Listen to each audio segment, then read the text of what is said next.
আসসালামু আলাইকুম প্রিয় বন্ধুরা, সবাইকে জানাচ্ছি অনেক অনেক শুভেচ্ছা। আশা করছি সবাই ভালো আছেন। চলে আসলাম নতুন আরেকটি রেসিপি নিয়ে আপনাদের মাঝে।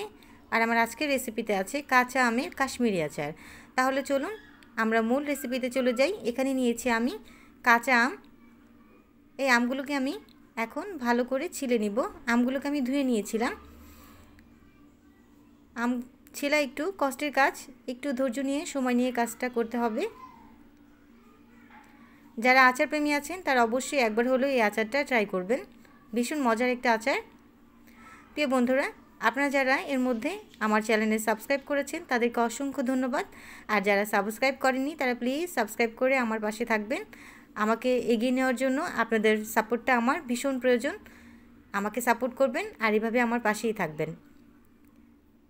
আমি এক এক করে আমগুলো ছিলে নিচ্ছি। আমার আমগুলো ছিলা হয়ে গেছে। দেখুন বন্ধুরা, আমগুলো ছিলে নিয়েছি। এখন আমি কেটে নিব। এভাবে লম্বা লম্বা স্লাইস করে কেটে নিয়েছি। খুব বেশি পাতলা করিনি আর খুব বেশি মোটাও করিনি। কাশ্মীরি আচার তৈরি করার জন্য এখানে আমি নিয়েছি 5 থেকে 6টা শুকনো মরিচ, শুকনো লাল মরিচ। এই মরিচটাকে আমি কেচি দিয়ে কেটে নিব ছোট ছোট করে। ছোট ছোট টুকরো করে মরিচগুলো আমি কেটে নিব। একটু সাবধানে কেটে নিতে হবে। মরিচের মধ্যে বিচিটা আছে, ওটা একটু শক্ত। সবগুলো মরিচ কাটা হয়ে গেছে। আর এরই মধ্যে আমি যে আমগুলো কেটে রেখেছিলাম সেই আমগুলোকে আমি লবণ পানির মধ্যে ভিজিয়ে রেখেছি যেন আমের কষ্টটা চলে যায়। এখন আমি চুলায় একটা হাঁড়ি বসিয়েছি। হাঁড়ির মধ্যে আমি 1 কাপ পরিমাণ পানি দিয়েছি, 1 কাপ পরিমাণ চিনি আর দিয়েছি 2 টেবিল চামচ পরিমাণ সিরকা। এখন পানি, সিরকা, চিনির মিশ্রণের মধ্যে দিয়ে দিব আমগুলো। পানিটা বলক আসলেই দিয়ে দিব আমগুলো। সবগুলো আম দিয়ে দিচ্ছি আমি।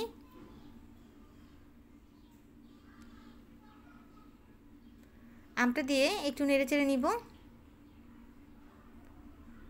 কিছুক্ষণ সময় সেদ্ধ করে নিব। বলক চলে এসেছে। এখন আমি আমের মধ্যে অ্যাড করব আদা কুচি। আদা কুচিটা দিয়ে আমি একটু নেড়েচেড়ে নিব।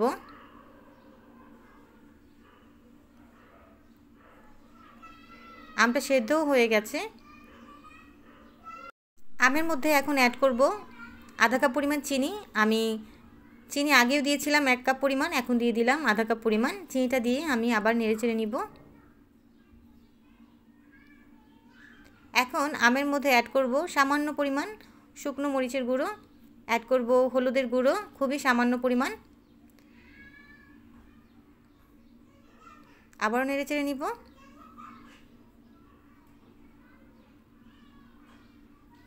এখন অ্যাড করব শুকনো মরিচগুলো, যেগুলোকে আমি আগে কেটে রেখেছিলাম।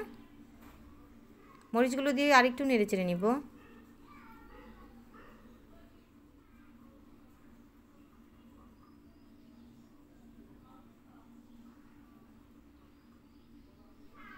আমার আচারের কালারটা চেঞ্জ হচ্ছে ধীরে ধীরে। অ্যাড করলাম লবণ 1 চামচ পরিমাণ। লবণটা আমি পরে দিলাম। আগে লবণ দিয়ে দিলে আচারটা গলে যায়, নরম হয়ে যায়, তাই আমি লবণটা একটু পরে দিলাম। লবণটা দিয়ে একটু নেড়েচেড়ে নিব। খুব বেশি নাড়া যাবে না, তাহলে ভেঙে যাবে বা নরম হয়ে যাবে। এখন অ্যাড করলাম ফুড কালার। ফুড কালারটা দিলে আচারের আসল কালারটা আসে আর দেখতে অনেক ভালো লাগে। আমি হলুদের গুঁড়ো, মরিচের গুঁড়ো খুবই কম দিয়েছি। এখানে আমি কালারটা অ্যাড করব তাই। আর মরিচ তো দেওয়াই আছে, তাই ঝালটা একদম পারফেক্ট হবে। আপনারা চাইলে কালারটা দিতেও পারেন, নাও দিতে পারেন। আমি এভাবে আরও 1 মিনিট রান্না করে নিব আচারটাকে। 1 মিনিট পরে দেখুন বন্ধুরা, আমার আচারটা একদম পারফেক্ট হয়েছে আর কালারটাও ভীষণ লোভনীয় হয়েছে। আমি এখন চুলা থেকে নামিয়ে একটা সার্ভিং ডিশে সার্ভ করে নিব। ডিয়ার ভিউয়ার্স, তৈরি হয়ে গেল আমার কাশ্মীরের আচার। এই আচারটা দিয়ে পোলাও, ভাত, খিচুড়ি খেতে ভীষণ ভালো লাগবে। আর যারা আচার প্রেমী আছেন তারাও তো এমনিতেই অনেকটা খেয়ে নিতে পারবেন। প্রিয় বন্ধুরা, আমার আজকের এই রেসিপিটা যদি আপনাদের ভালো লাগে তাহলে অবশ্যই আমার চ্যানেলে like, comment, share and subscribe করবেন। যারা এর মধ্যে সাবস্ক্রাইব করে ফেলেছেন তাদেরকে অসংখ্য ধন্যবাদ, আর যারা সাবস্ক্রাইব করেননি তারা প্লিজ সাবস্ক্রাইব করে আমার পাশে থাকবেন। আজ এই পর্যন্তই, পরবর্তী নতুন একটা ভিডিও নিয়ে আবার হাজির হব। সবাই ভালো থাকবেন। আল্লাহ হাফেজ। আসসালামু আলাইকুম।